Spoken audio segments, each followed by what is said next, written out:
How you doing? I'm Rob Sankovsky, and this is my restaurant, Mostly Smoked Barbecue-inspired Eatery. Today, I'm going to be sitting with Steve. Sitting with Steve.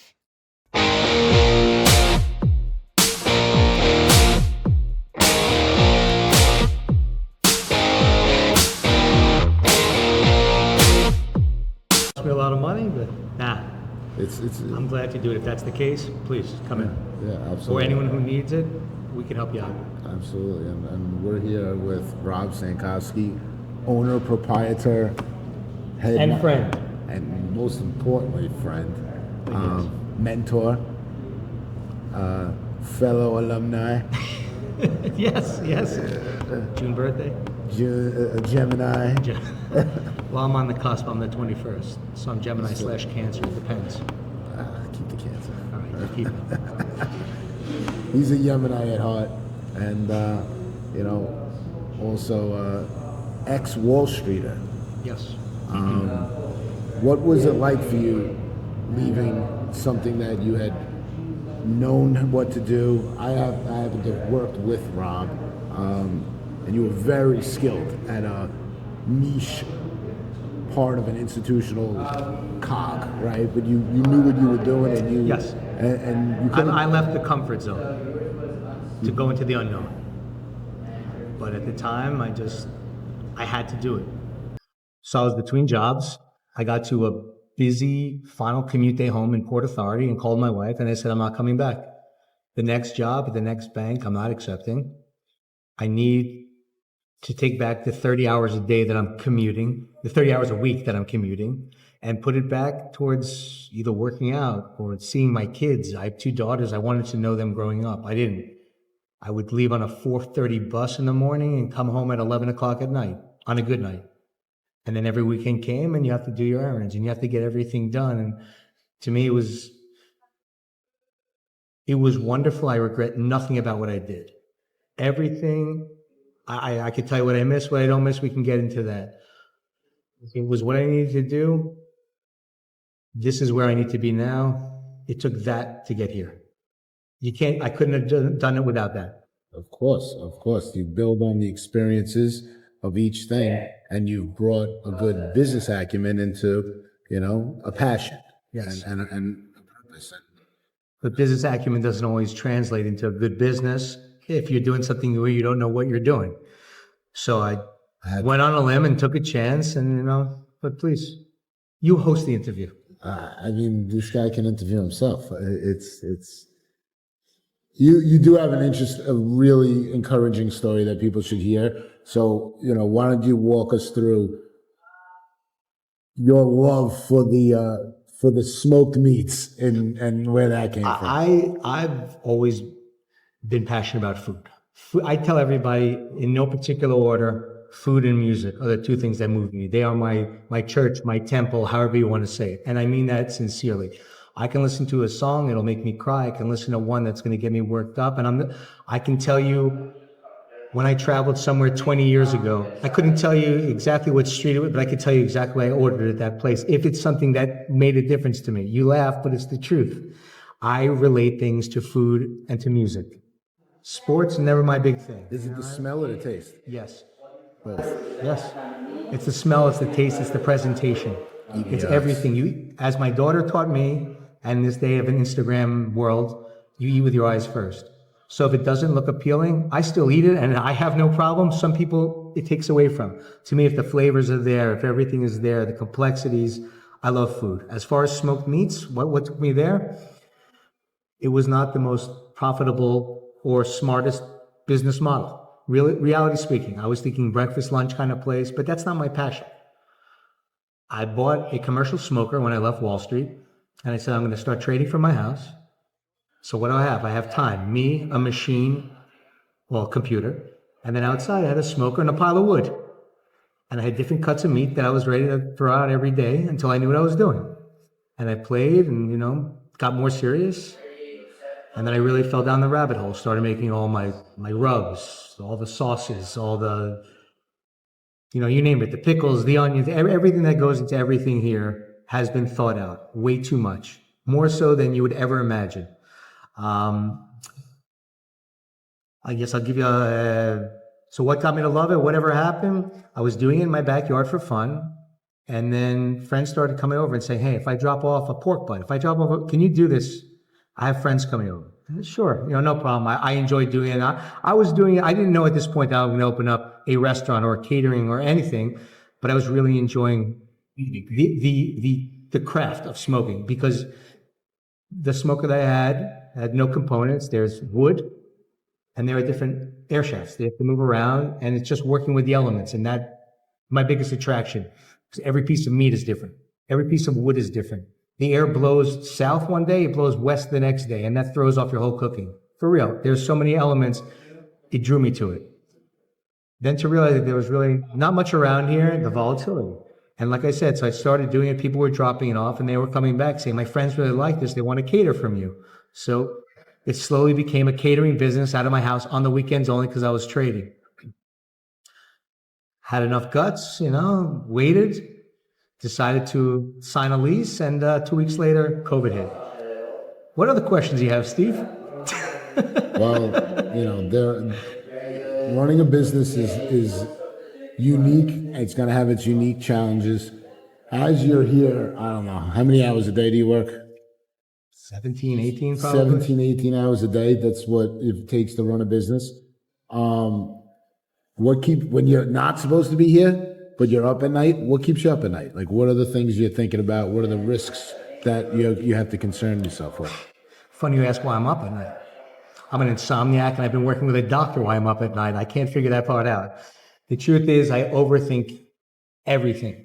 What I've learned in my old age over here, the last few years, especially after COVID, especially after other things that have affected the business, that I learned, if it's out of your control, try to put it aside. Because I would stress on things that were out of my control. When we started over here, the plumber couldn't show up, so therefore the electrician can't show up. And every other headache. And I would get crazy, and I'd stay up at night. But what keeps me up at night? My family. My family's health. How will everybody do in the future? I'm always 10 steps out. I was brought up by parents who had very little means, and they taught me to pretend every day is going to be, like stock it up now, because there'll be a rainy day ahead. And there have been those rainy days, and I was smart the way I did things. I never tried to live a life that I couldn't afford. I never tried to do anything in excess. And, teaching those values to my kids are important as well. I'm veering off topic, I know. What keeps me up at night? Everything. I mean, it sounds corny to say, but yeah, my family, my business. I'm up in the middle of the night. I'm thinking, what can I do as a special this weekend? What would be a cool thing to do different that no one's done before? Or how can I do this better? Or what's going on with the tariffs? Or what's going on with, my friend over here who's got a problem? Have you tried I think about all of it. Have you tried meditating? No, I need to. I will send you some of my meditations. That I make meditations for morons, real life situational meditations. This might be a good time for Jordan to put in a commercial. Here. Hello, and welcome to another real life situational meditation. My name is Steve, and if this is your first time joining, welcome. But I've been doing these real life situational meditations. Everyone needs to meditate, and as I bring it up to people and I see the defensiveness, I'm like, it just means you need it more. No, it's not defensive. For me, I want to not be up at night. I want to shut my mind off. My problem is, when I'm in the zone doing my thing here, I'm good. There's no problem. I go home, I lay down in bed, the time after, being on my feet for 17 hours doing this and that, lay down, and that's when, and it's about anything and everything. So when you go to the gym and you work out the physical body, it's how much things can you do. I can lift these much weight, I can do this. When you work out the mind, it's the opposite. It's, can you not do that? So the idea is, thoughts going to come in, but then as you see them, you swat them away a little bit, and you say, no, back to here. Boom, boom, boom, back to here. You come back to a baseline, and that's a practice. It's like, if you're 500 pounds going to the gym, it's going to take a while, bro. So you might only get 20 seconds before a thought comes in. But, okay, I got to 20 seconds. Plop that thing away. Maybe tomorrow you get 21 seconds. Over time, it never gets easy because going to the gym is not easy. Working out, it's not easy. It does become, your brain gets it, and that space is where you fall fucking asleep. Like that space is where you fall asleep. And most successful people have a problem releasing control because you're so good at controlling all of the obstacles that go on in a restaurant. I'm the worst at releasing control. I'm the first to tell you. And you can't even release control of yourself to go to sleep, to have a little mini death, which is what sleep kind of is. So hopefully what keeps you up at night is nothing soon, because I'd like to hear you sleeping. I'd like to hear me sleeping too. It's a good thing. Unless you're snoring. I don't want to hear that. No, actually, I lost some weight recently. My wife said I stopped snoring, so good for that. Here you go, bro. Look at that. You were saying like you eat with your eyes. Maybe that's why we're not getting followers. Because I mean, Because you're the eye candy. I gotta get some. We need to have like the bikini girls come across. I would like you to finish this statement. That's very sexist. I know everything is, but now we can make jokes again. So it's jokes. Okay. It's jokes. So I'm going to finish what statement now. I want you to look at the camera, and you don't know who you're talking to. Right? I still don't know who I'm talking to. You don't. Yeah, you got it. You don't know who you're talking to, but I don't know who needs to hear this, but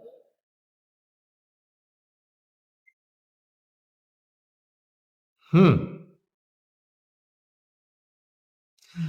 don't need to know. Wait, what was this? I don't know who needs to hear I don't this. know who needs to hear this. I don't know who needs to hear this, but everybody is equal in my world. That's what makes a successful business as far as I'm concerned. Everybody back here is treated as family. They know they treat my place like it's their home. They always say, if my home here doesn't do good, my home at home doesn't do good. And I know that's maybe a weird way to finish the sentence, but that's what's important to me. That's how I was raised.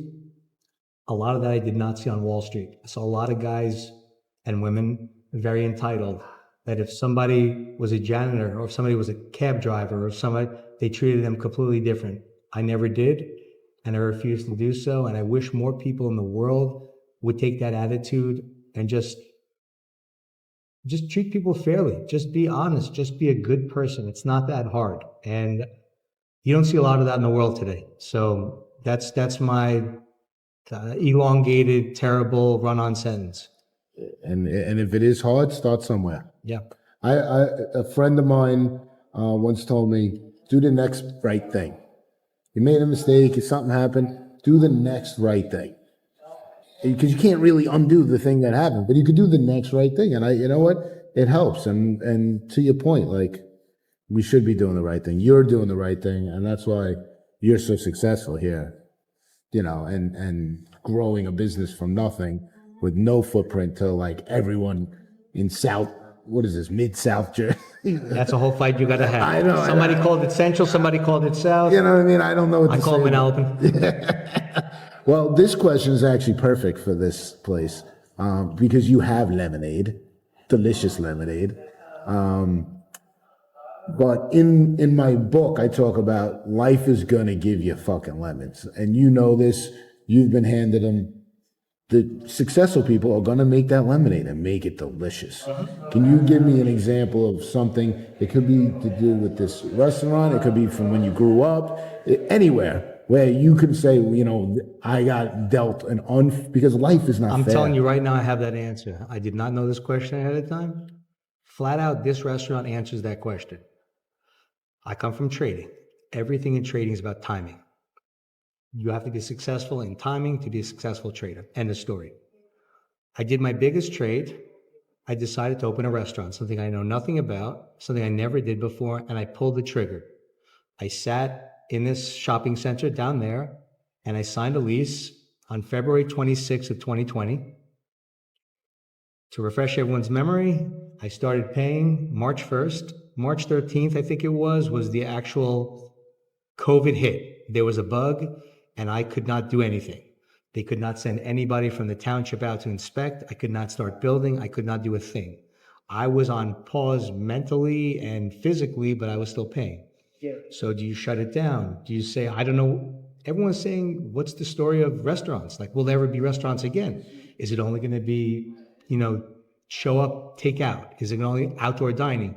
So you want to talk about lemons? I decided after many, many years that's it. I'm going for it. Sign the lease to find out 2 weeks later, you're in a never ending stretch of turmoil.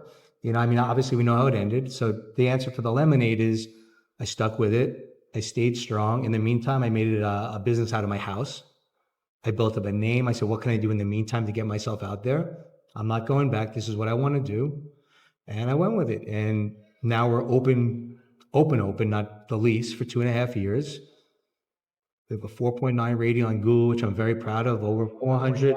It's something that we work so hard for every customer. And this was a place that I could have just shut down and said, I don't know what to do. I went with it. It worked out to be lemons into lemonade.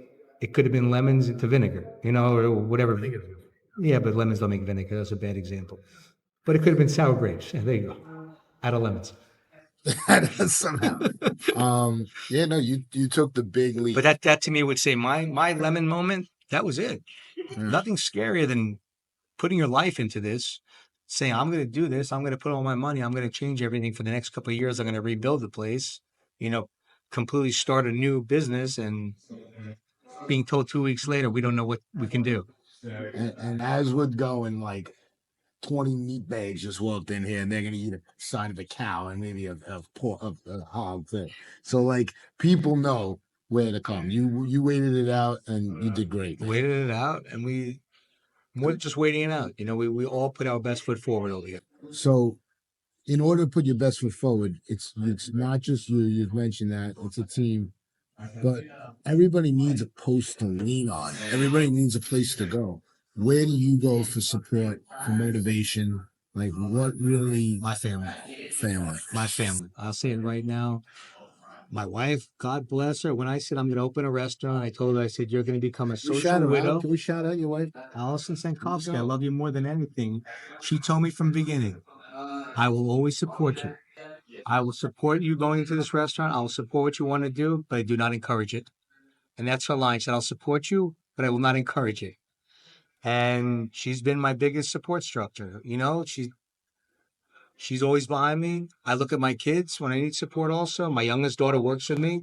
That's a testament of everything that culminated from lemons to lemonade. I get to work with my daughter. I mean, my other one's too old and is in college. Otherwise, I'd say both of them would be here.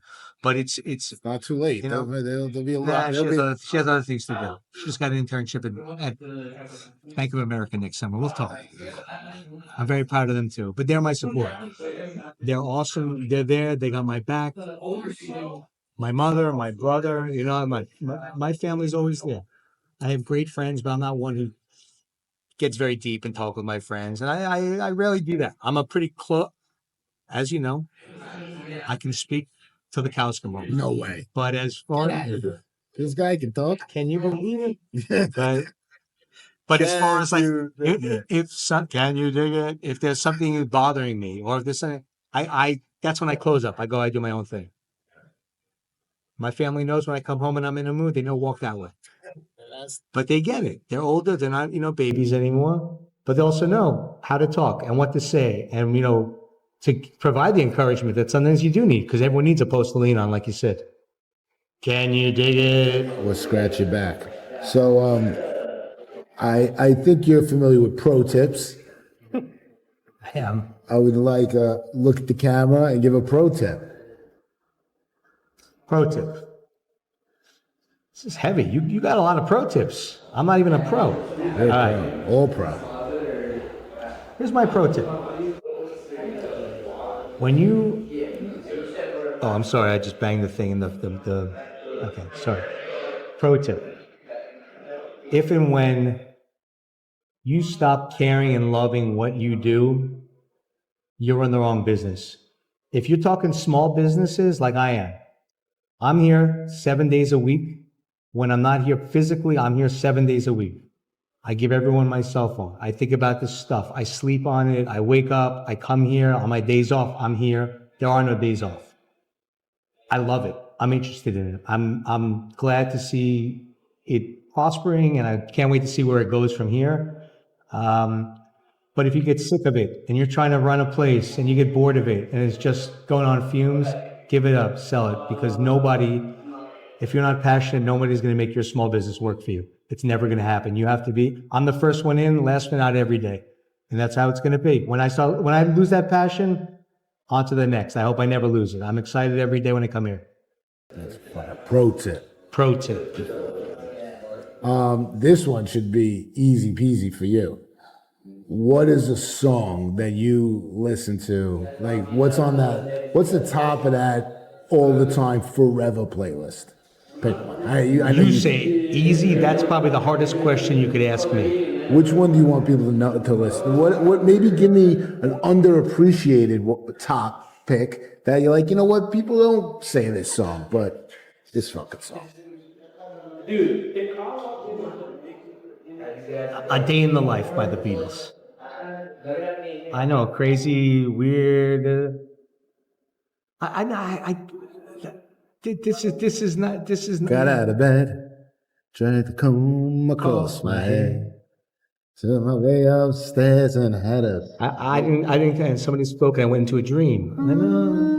It's an amazing song. I mean, albums. Do you think Jordan's gonna be able to like put in some funky Beatles stuff right now? I don't know. I think he's a very talented guy, and he'll find a way to work it in. Creative Posh is bringing it right now. But I mean, for me, I can't tell you a song. If you'd say, you're on a desert island, what are your top 5 albums? If you tell me I have only 5 albums, I'll kill myself. What's the song that helps you open this place every day? Oh, every day is a different story. You don't. It's not never the same. No, absolutely not. This guy's tough. No, there's no. Some days I want to hear something that's, Ace of Spades by Motorhead, and then I listen to I don't know, Kashmir by Led Zeppelin, and then I go to Althea by the Grateful Dead, and then I'll listen to some Bob Marley, Three Birds. Clearly, drums is part of this Well, video. drums, guitar. I'm classically trained on trumpet. I don't know if you know that. I played that from 4th grade until through college. How about the rusty trombone? No, that or the skin flute. I never really mastered.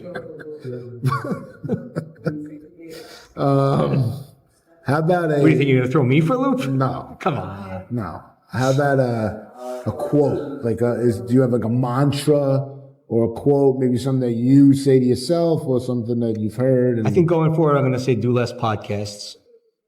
That's my new mantra. Do less podcasts. I'm not very good at speaking. No. This is my nemesis. No, yeah. No, honestly, as far as a mantra, I don't have one. I don't go by any. I read a lot of things and I see quotes all the time, and I'm like, that's a great quote. If you ask me what it is, I couldn't tell you. But some of them are just amazing quotes, and they could be by simple people. They could be by Albert. I don't know. I just, All right, so make a quote right now. I'm not making a quote right now. There's nothing to quote. I can't just come up with a quote like that. Come on. All right. So I'm trying to think. I've heard so many things, so many it great could be a quotes. lyric. That's just like Bob Dylan's got some that you just knock you right. It may be the devil or it may be the Lord, but you're gonna have to serve somebody. That's one of mine. I think of that all the time, man. All the time. When people are like, it's like, dude, this is the way it works. Like everybody's got a boss. He's either upstairs or down below. Like whatever. Like, Yeah, I don't have that one quote. I'm sorry. I know I'm a terrible interviewee when it comes to that. It's tough though. I don't have like that one quote, the one mantra. you're good. You have no. Look, there's a song Althea by the Grateful Dead. It says, "Ain't nobody messing with you but you." That always stuck with me.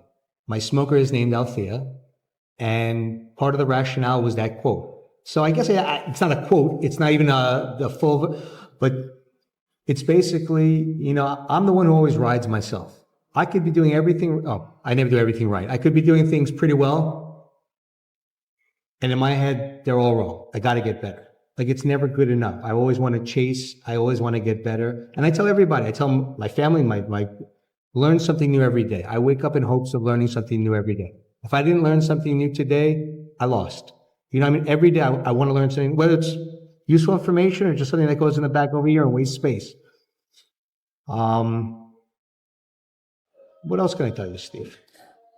last but not least, the way, everything that I do and with my purpose here is, I'm grateful to be able to sit with you. I'm grateful to, be here, grateful to be able to tell these stories to people because that's part of the mission here. So what I'd really like to hear is what I think they'd like to hear is what are you grateful for?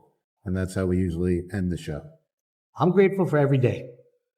I think as you get older, and I'm not saying I'm the oldest man in the book, and I lost my father a little bit over a year ago.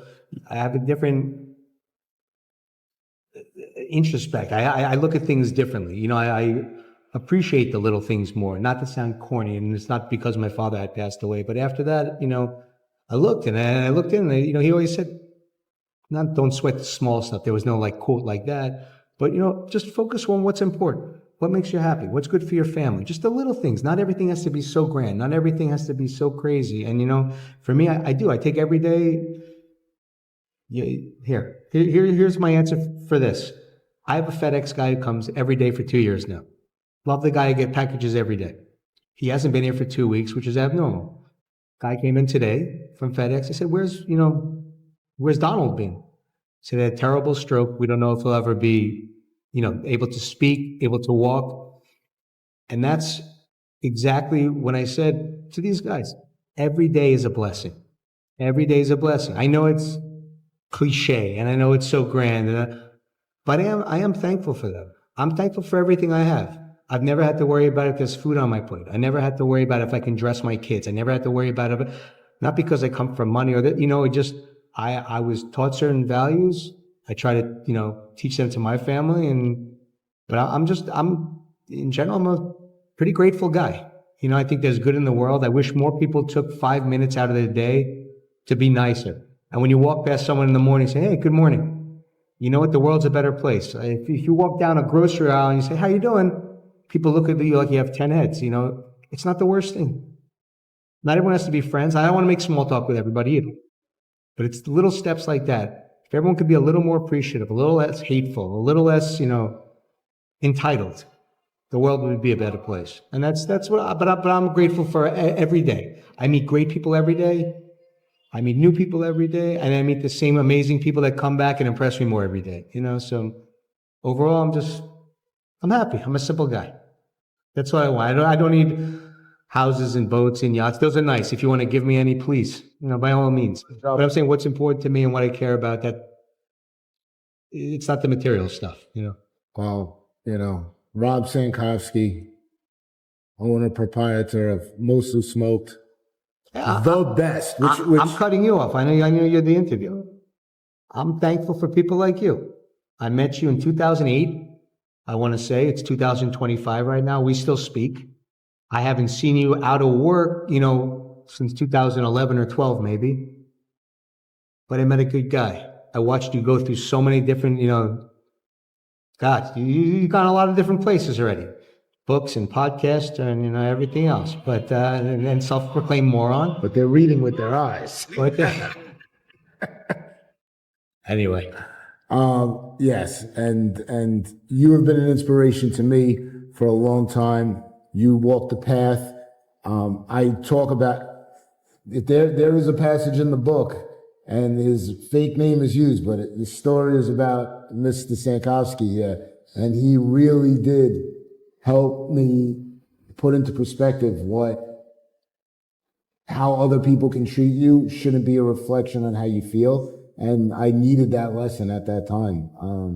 I talk about life not being fair and you got to make what it is. And this guy right here really gave me the ability to find that perspective without going Staten Island on someone's ass, which Which could have happened very easily that day. I know the reference. Which could have, and maybe should have happened, but that's separate. And that's a separate instance. But this guy stood up, and there's good people around you. I think I talk about pro tip. There's always look for the good people around you.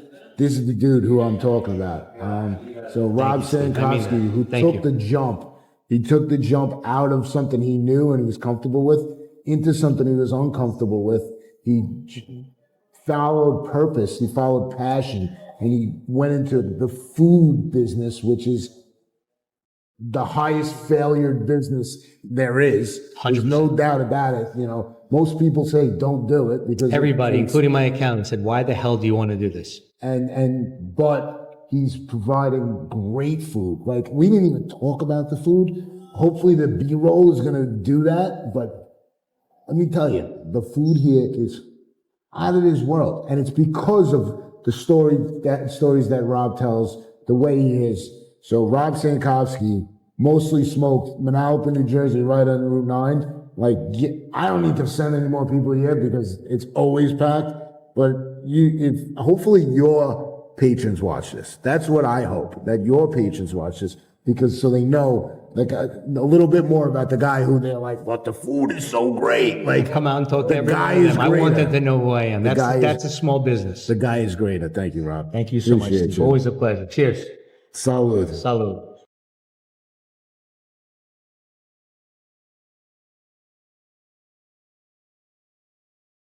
So I'm going to give you a little tour. So Rob, you know, Danny, if you can't just bring it up. yeah, you know what I'm saying? Come on. Danny. Where's he gonna eat with his Where's my hands, Staten Danny? Island guy? What? Where's the Staten Island guy? So that's John. Yeah. John works weekends. He during the week is. I was hoping John was here. He would be great. You got Jim Tan laundry instead. So John's working for the electrician union right now in the city, so yeah, he's moved on. that's great. Anyway, more important. What? No, not more. He works on the weekends. All right, Steve. Can I feed you at this place finally? So we've talked a lot about, you know, business and stuff, but when you get down to it, you're in a fun business. It's not like, you know, Play-Doh over here. Well, it kind of is Play-Doh. Can you show us what you got here? Like, Yeah, I took everything. I took everything from Kentucky Fried Chicken. I just rebranded it. It's very easy. Okay, over here. Yeah, let's start. Some of our house St. Louis ribs, brisket, some pulled chicken, pulled pork, house-made pickles, pickled onions. What should people know about what goes into producing that? Okay, so everything on this plate started minimum 24 hours ago. The ribs we dry rub the day before, we smoke them today. All the rubs are made in-house. All the sauces are made in-house. Like I said, everything. We bake the cornbread fresh daily. We grate our own cheeses. We make our own, everything on this table is made from scratch. I did not grow the celery, but minus that, I was looking on purpose because I don't do ketchup and I don't do buns. Neither are here. The baked beans. We smoke briskets for 15 hours to just dry them out, use them in the beans. They're not leftovers. Then we re-smoke it for another 8 hours. Try these. Try the ski taste. We grill corn. Then we shave it off the cob. Then we mix it with cotija cheese, a little lime. I mean, if you squeeze some lime on there, if you're into Mexican street corn, it's fantastic. This is Mexican street corn without all that. So there's elotes, which is on the cob. Esquites is off the cob. This seems to be easier and neater to eat for most people. I like to go in there and dig in on the cob, but some people like a rib off the bone. So everyone likes something different. Look at these beans. Try some of the beans with the burnt ends in Not there. leftover brisket. With not leftover. Not leftover. It's not a second rack. It's not it's a very light bean. It's not heavy with grease. No second racks here. No second racks here. I get the reference. I'm not going to name it because it's a competitor.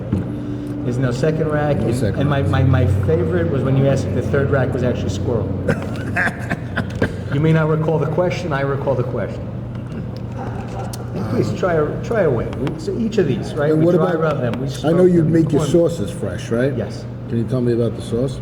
This is an Alabama white sauce. This is Carolina Gold sauce. Carolina Gold is a mustard-based, vinegar-based sauce used in the Carolinas. I like it on wings. I like it on pork. I like it on everything. But it's a tangy, vinegary sauce. This is an Alabama white. It is our most popular wing. Again, an apple cider vinegar base. We do fresh grated horseradish, cayenne pepper, and brown sugar, and lemon juice, and there's just a lot that goes into each of these. Every little garnish has a flavor. Every little sprinkle of coriander or parsley, or everything is thought out. There's nothing here that's an accident. The pickles take 5 days to make. Please try These one. pickles, I am not These are joking. bread and butter pepper pickles. These are the best pickles in the world. And I'm a Jew. I can say that. These are the best pickles. I didn't know the Jews were the authority on pickles. Is that? We started the pickle. We invented the pickle. Yeah. So we are the authorities. Okay, the good news is, I told you I opt to learn something every day. That's what I learned today. The Jews invented the pickle. Prove me wrong. Maybe a small one, but they Kosher, invented that's kosher dill, right? Well, I know a kosher dill, but kosher salt, I mean, everything's different. These onions also are like crack. Okay. They are quite delicious, I will say They are so. quite cracky. But they're not an accident. It adds a little color to an otherwise brown plate. It adds a crisp vinegar sweetness that goes with the heavy meat. It counteracts the fat. You need a vinegar to counteract the fat. Get in my belly. Let me give the guy a taste. Come on. Throw some of that on the esquites. Right? We're going to be doing loaded esquites soon. Wrong camera. Or maybe the right camera. I don't know. Do a little bite with the mac and cheese. Do a bite with the mac and cheese. We're trying to do cool shots, you know? Gotta make the cool I shots. don't know what's considered a cool shot these days. Listen, we're trying to. I believe that these stories need to be told.